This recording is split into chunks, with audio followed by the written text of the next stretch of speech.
Hello, this is our first podcast of CMC Sports News, and I'm here with a former Gamecock football player, a Hall of Famer at South Carolina, and former Lions draftee, who's also my grandfather. And I have a few questions about your football journey and what your thoughts on the game now versus then are. Good. Okay. Thank you for having me on. Of course. Yeah. So my first one is, when did you know you really wanted to play football? Well, I played football. I didn't really start playing football until high school. I didn't play middle school. And back then, clarify that this was back in the 1960s, 1970s. And back then you played all the sports. So we'd go from football to basketball to baseball back then, and turned out I was probably the best in football, so that's how I migrated to that. Mm-hmm. Okay. How come you wanted to play center instead of other parts of the line, and why? Well, I sort of joke about that. I was a tight end in high school. Really? Okay. Tight end, so I caught a bunch of passes, and I joke about it because so fast they moved me to center. So like that, but it fit me very well because it was you sort of had to be in control. You had to think a lot when you're center.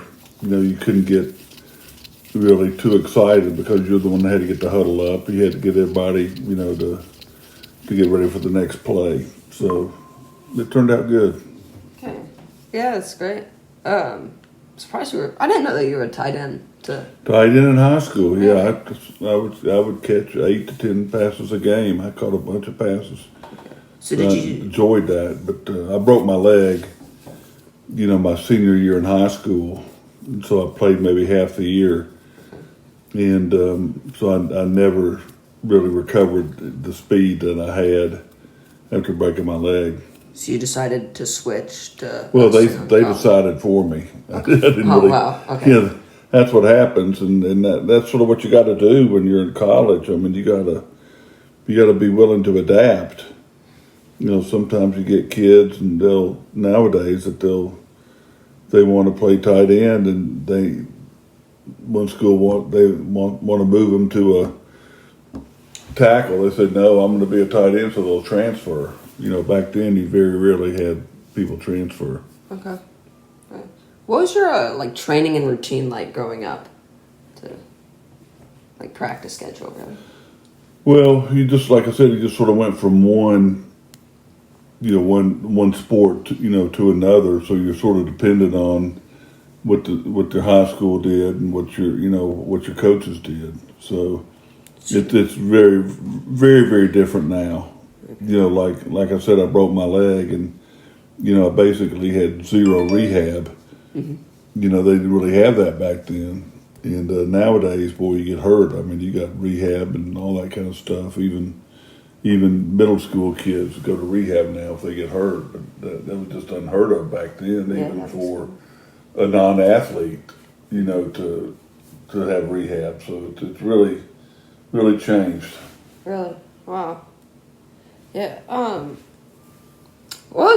What was your high school experience? Did you like it there? With football and Oh yeah, no, it was great. You know, I had a lot of good friends and the guys that I played all these sports with, and it was a great experience. And I was fortunate that I was able to continue it in college.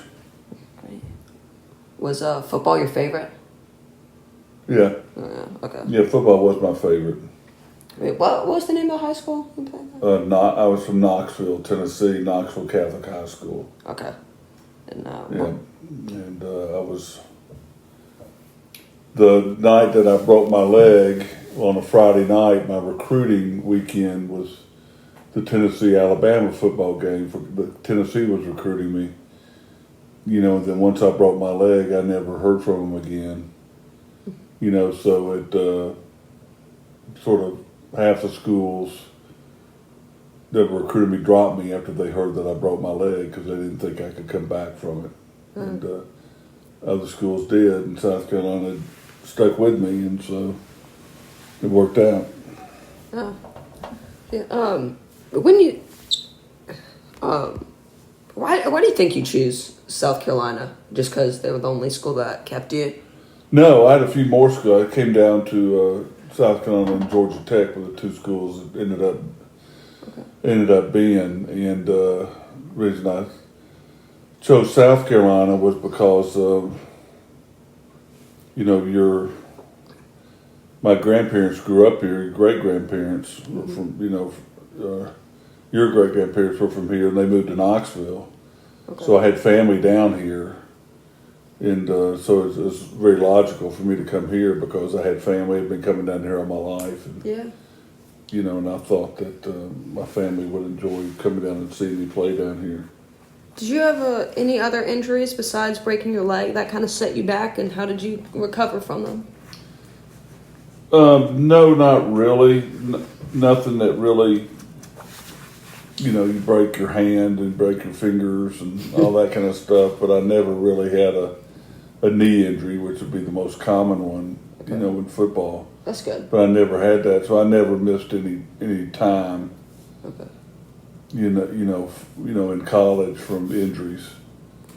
I got hurt one game we were playing Mississippi, and I got kneed in the back, and I couldn't lift my leg up. Really? It was in the second half of the game, so I couldn't play anymore. But I was able to play. Our next week was against LSU down in Louisiana, so that was an experience to go down there and play. That's the place where they have a live tiger right outside the locker room. Really? Poke it to make it roar at you to try to intimidate you. Yeah. Okay. Do you make any lifelong friends at South Carolina? Oh yeah. Still see them. As a matter of fact, we have a group that meets every Wednesday night. And they come in and out. Really? Just not every. A few guys come every Wednesday, but so we still see a lot. That's great. And matter of fact, I talked to our quarterback the other day that this year would be our 50th. We finished in our senior year was 1975. Okay.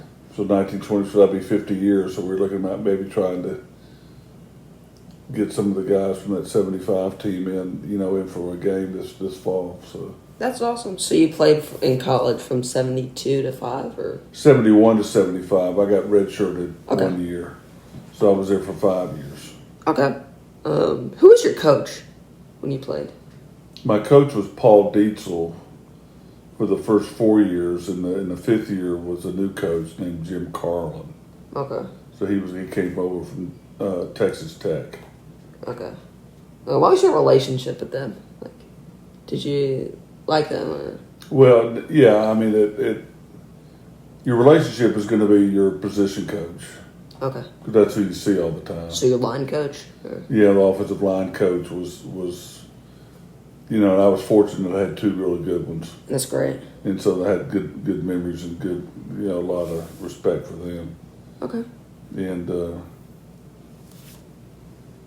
Carlin was good, so I liked him, and I was like 22 years old and had started graduate school my fifth year, so I sort of needed to know what I needed to do, and he respected me for that, and just didn't treat me like you'd treat like an 18-year-old freshman coming in, right? So he was very good about that. So that's great. Yeah, that was a great experience.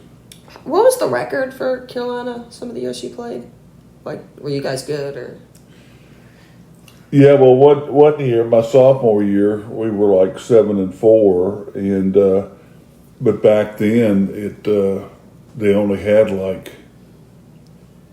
maybe 15 bowl games. Really? Okay. And they didn't have a lot of bowl games that year, so now they have 40 something, right? Oh yeah, and so it came down to the last game of the year and it depended on if Georgia beat Georgia Tech, and Georgia won, so they got to go to the bowl game and we didn't. So nowadays, if you have 7-4, it's automatic you're going to get it. Then my senior year we were 7-4, and we went to the Tangerine Bowl, which is now the Citrus Bowl down in Orlando. Okay. I actually went to the Citrus Bowl this year. Yeah. When the Gamecocks played Illinois. It used to be Tangerine Bowl. Okay. And now it's a Citrus Bowl. Okay. What was like your favorite place to play besides Carolina? And what was that like when you did play Carolina? Well, there's a lot of them are sort of really different. The environment's different. I mean, LSU was sort of a neat place to go just because of, like I said, the Tiger and everything like that. The most unique place to play, and which back then it was unique, is that we played a game in that Houston Astrodome, and that was inside. And back then there weren't, like I said, 1970s, there weren't a lot of indoor, facilities. And what made it even neat was, this goes way, way back, but it was the same weekend that they had the Billie Jean King tennis match Against Bobby Riggs? against Bobby Riggs. And so, we would practice on it. When we were doing the pregame the day before, they were having the tennis tournament. Wow. And a lot of the celebrities were playing tennis right on the other side of where we were practicing. And some of them came over and talked to him. We got over. One of the neat one was Jim Brown. Really? He was the Browns running back? Yeah, Brown's, all pro and all that stuff. And he came and spoke to us and everything like that. So that was really neat. But what was so unique about it, because it's, it was a baseball stadium, but it was totally flat. Really? Okay. It was like playing on your carpet living room. The AstroTurf, it wasn't like the AstroTurf nowadays. And it was completely flat, whereas, football fields outside always have sort of a crown. Really? So it'll drain. Okay. It's like a crown, but, back, so that was very unique. I mean, that was something that was sort of, really remember that, playing that, just because of the playing indoors, which nobody got to do, and the tennis tournament was there. Yeah. What was your favorite game in college that you ever played? Well, the big one, I guess, was the last game of the regular season my senior year, is that we beat Clemson, our big rival, like 56-20. And we scored a touchdown every time we had the ball. That must have been fun. Which is amazing. That you can score a touchdown every time you had a possession. So that was a big win against your rival to do that. So yeah, just dominating them. Yeah. Yeah, that must have been great. No, it was good. Yeah. Mm-hmm. Was that in Death Valley or Williams Price? No, it was a home game, Williams Price. How many people normally showed up to your games? Well, back then there was like 60-something thousand. Okay. Oh wow. Because they had only at that point had built one of the upper decks. That's still huge. One of the upper decks. Now probably the biggest one was that played against was LSU, where they had like 80-something thousand in their stadium at that time. So that was. Did you get really nervous before you played, or? You get a little nervous because of the game. You don't really get nervous about the crowd. Okay. You just sort of you sort of block it out once the game starts. Yeah. Like, Georgia was really big and very loud, so that was sort of a neat place to play as well. I feel like now everyone talks a bunch before games about like home field advantage versus being away. How much that didn't really affect you as much from like a player's point of view? Well, it does. I mean, the home field does work, but it's everything leading up to the game. I mean, you're home. You're at your place where you live and all that stuff. You don't have to get in a hotel and messes up your daily routine. So that is as much as makes it difficult as anything. Okay. But there are definitely home field advantages, like that. But you try to block it out. Yeah. This is about your like post college career with football. I know you got drafted to the Lions, but did you Did you declare for the draft? Like, how did that work? No, back then, back then they didn't. It wasn't on TV. It wasn't a big deal. I mean, they would just, you knew what the day of the draft was, and they'd call you, to get drafted. But the big issue with the draft back then is that I got drafted. I was like in the 12th round of like 24 rounds. Because they had 24 rounds because they didn't have as many teams as they did back, as they do now. And back then. What round were you in? 12th. Okay. Out of 26. That was pretty good. And, but there was no money in it. There was like $15,000. Yeah. And so I had to evaluate that just like I had three other job offers, and that's sort of what I took. Is that why you didn't play for them? Yeah. So I had options that, so it worked out fine, but I just didn't, see that as I just evaluated just like any other job offer. Okay. And then so I decided to go another direction. Mm-hmm. But like I said, you tell people you didn't go and they think you gave up millions of dollars, but you didn't. Yeah, it's because back then there was no money. Big money didn't really come until the 1990s. Yeah, you made more from an office job than playing in the NFL. Yeah, where you had to look where you want to be 10 years down the road. And so, and I'd gotten beat up pretty good. Yeah. Do you have back physically issues? Do you have like back issues? I had really bad neck issues. Oh, okay. And I'd get stingers a lot. Where you hit somebody and your arm goes numb and starts stinging into. Yeah, I played one game one time in the warming up before the game and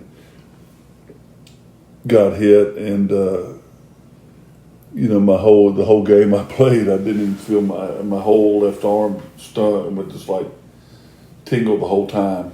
Wow. Yeah, that must have been painful. Yeah, it was, but you still had to play. What do you think the biggest changes are from when you played and now? I know there's so many, but I think the biggest change. There's been a tremendous amount of changes. It all depends what you mean by change. Now one change is that the players are bigger, and faster, and stronger now. Mm-hmm.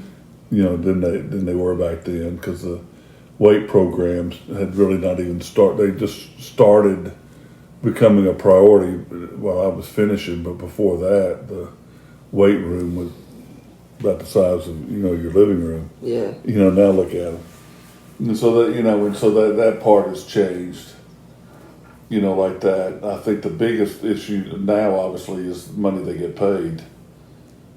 And that's the first thing that comes out of any kid's mouth when you recruit them or anything like that. Transfer portal said, "How much are you going to pay me?" What are your thoughts on NIL and football and just college sports in general? And now I think ESPN had this new deal or something where you're allowed to pay teams up to like, what was it, 50? We're allowed to play payers up to like $15 million or something. I think or they have like $15 million as a budget to use on players. Well, I think it's more of a budget, and like that. But some of them got up to like, I think Ohio State had like 22 million, and they were able to get their national championship because but you got to manage those guys that came in. You can see that from like Florida State, right? I mean they paid all their guys, and last year they won one game.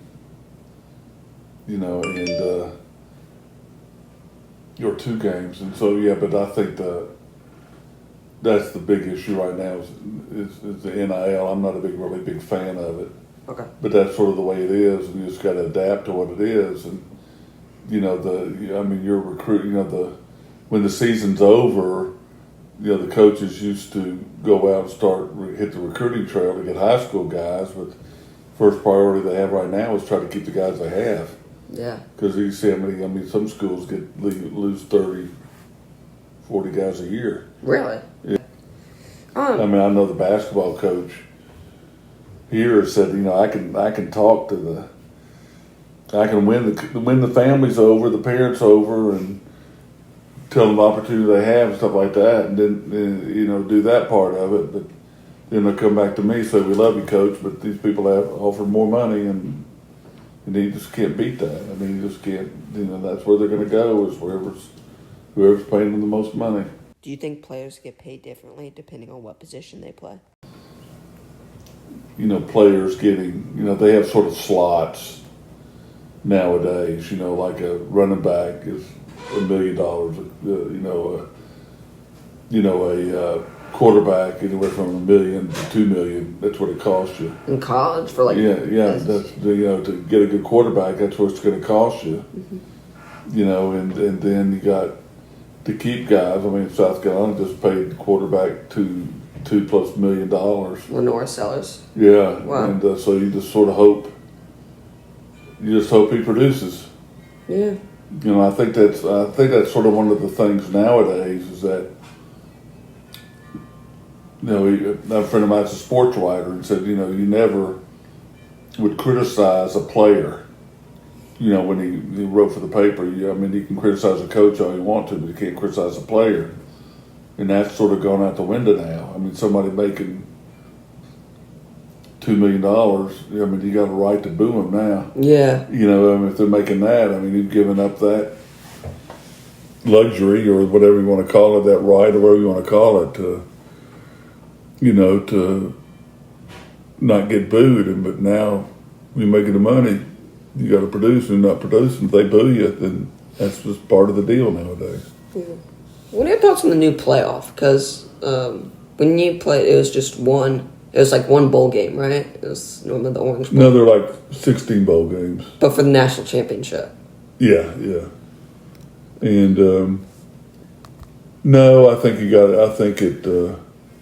You're always. Whether it's 4 teams, whether it's 12 teams, whether it's 16 teams, you're always going to have controversy. Mm-hmm. It's sort of like you have 12 teams this year. There were like 3 or 4 teams thought that they should be the 12th team. Yeah. So you're always going to have that. Yeah, like Bama, Miami, Ole Miss, South Carolina. They always. So you're always going to have that. You're never going to get away from that. But I think you might as well open it up. To 16 teams seems to be I would prefer to see 16 teams play, and they. Like one plays 16, 2 plays 15, that kind of thing, instead of the first 4 teams getting buys. With like the conference like they do champion. now. Do you like it how it's like not the top 4, like the 4 highest ranked like conference champions? I don't like the way that it. I don't have any trouble with the conference champions because that means that's the body of work for the year. Mm-hmm. What I don't like is that the conference champion and the non-Power 5 team, they all are in that top 4. Yeah. Like that. I think they should be included in the 12, but then you rank them. Boise State shouldn't have been a number 4 seed. They put them in there, then they may be like a 9 seed. Yeah. Or like a conference champion may not. They all of a sudden they win in their championship game, and maybe they don't. They deserve to be in, but they don't necessarily deserve to be a number 3 seed. Yeah, definitely. That's like, right? Like Ohio State was a 7 or 8 seed, something like that. I think there was 7 and Tennessee. Yeah, but they should have been like a number 2 or 3 seed. You think so? This past year, so.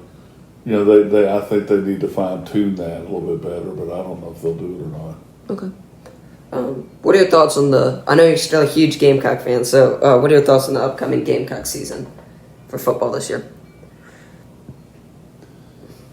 It's a tough year. We are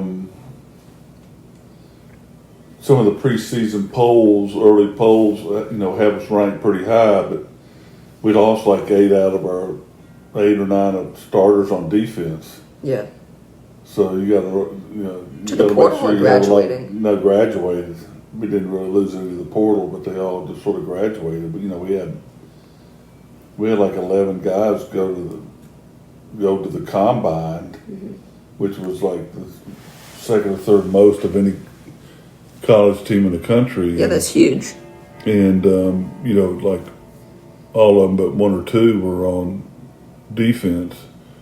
So we're having to replace a lot. So, if we can do that, I think the coaches, I think the coaching staff's really good. Mm-hmm. So we got a chance. You like Shane Beamer? Yeah, I think it's a very, very difficult job in today's environment.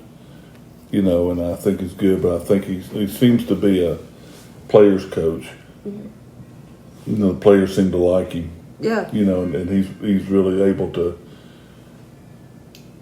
develop players. Do you think they can make a playoff run? Yeah, I think got a chance to do that, but we have such a difficult schedule. Yeah, with that's sort of what makes it so hard. Is that you just every week you're playing a good team. Yeah, we're in the South Carolina's in the SEC, and they have Clemson and Virginia Tech in their non-conference schedule. Yeah. And, okay. Yeah, so that's going to be tough. For the last question, what was your favorite memory of your football career? I think the favorite memory, the one that I guess I get asked about the most, is that beating Clemson 56-20. Your big rival, and how we did it and everything like that. So that's the one I think we're most remembered and asked about. So that sort of evolves into be your favorite. But it was a good deal. Okay. Mm-hmm. Okay.